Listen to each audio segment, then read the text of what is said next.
Hello again, this is Kacee with Astrologically Sound, and I'm continuing my Mercury Retrograde series for August, September 2022.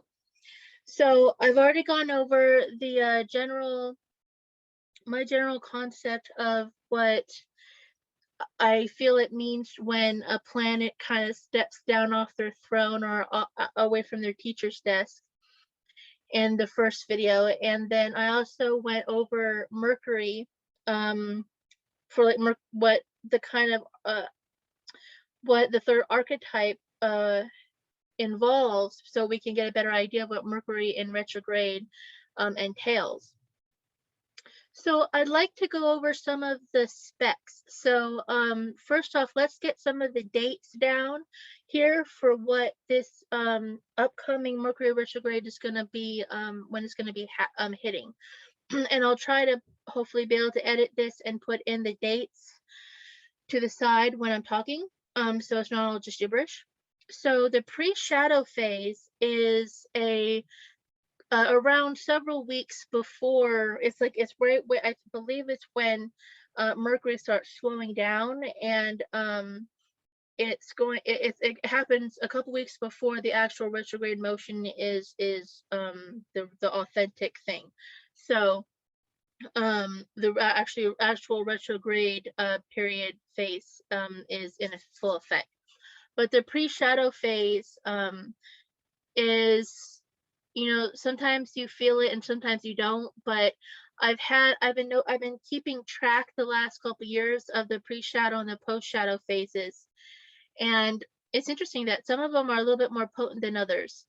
And it can also depend on what sign they're in and where it falls in your house or in your chart, like what house it falls in your chart. So it's interesting to actually kind of have the dates in mind so you can actually see how they affect you. So I've also, don't be surprised if you look online or on even astrology sites and see different dates listed for these different for the pre-shadow and post-shadow phases, because they're all a little bit different by a couple days. But the ones that I stuck with was this pre-shadow phase started Saturday, August 20th in the sign of Virgo for Mercury, and it'll end on Friday, September 9th in Libra. So then the official retrograde phase is going to be from Friday, September 9th, and this is all in like East Coast time for the US. So the retrograde phase will be from Friday, September 9th in Libra through Friday, September 23rd. It's going to switch into Virgo, and then from the 23rd it's going to go to October 2nd in Virgo, and that's when it'll start the post-shadow phase. So again, the retrograde phase is from September 9th to October 2nd in Libra and then in Virgo. So the post-shadow phase is another around approximately several weeks that occur afterwards, where I think Mercury starts slowing down in order to be able to then go direct. And it goes from Sunday, October 2nd in Virgo through Monday, October 17th in Virgo. And yeah, so there we go. And I actually have a cool bunch of charts where I've colored, I've penciled in where the Mercury, all four Mercury for the four phases has where they've landed in the 12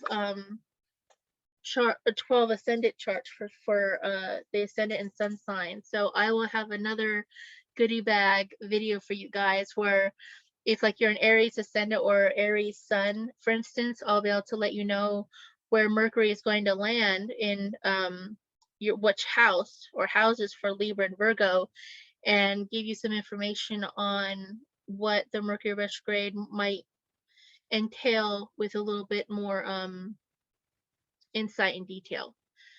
So so we have the dates now, so we have that prepared. Now I do want to mention that the reason why I made this card, and I do need to, my next card will be darker. But the reason why I made this is because if you have Mercury in retrograde in your birth chart, your natal chart, Mercury retrograde can sometimes hit you a little bit more intensely than it hits other people.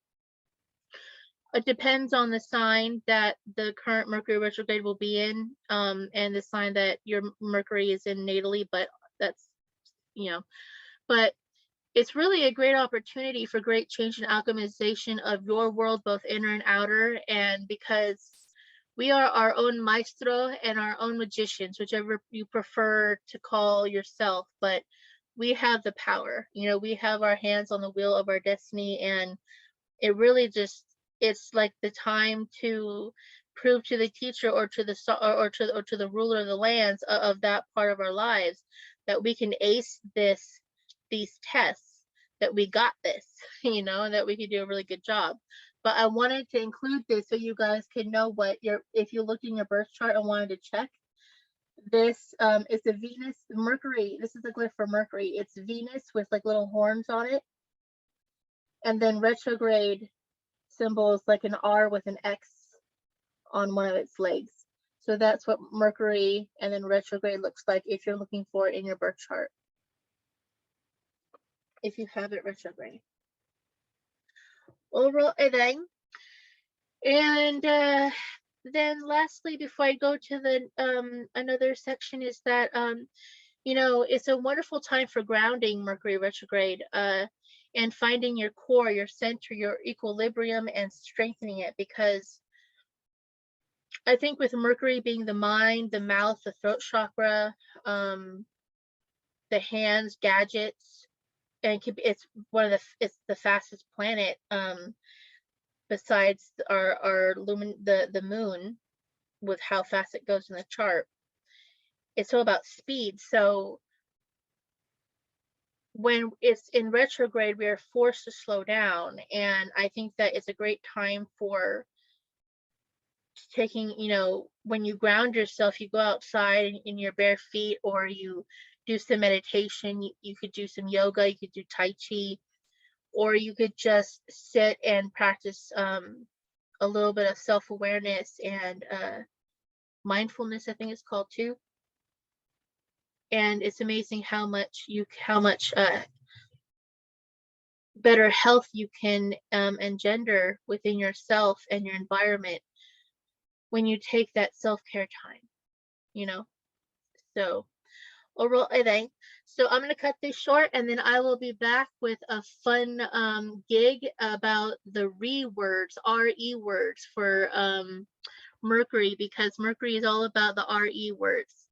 So astrology is my passion, empathy is my way, and love's my vibe. So if you like my vibe and would like to join my tribe, please click subscribe and press like to this video if it was entertaining for you, and maybe gave you some pointers, and gonna got your dates, all your ducks in a row. So I squish you guys, and take care, and I'll see you in the next one.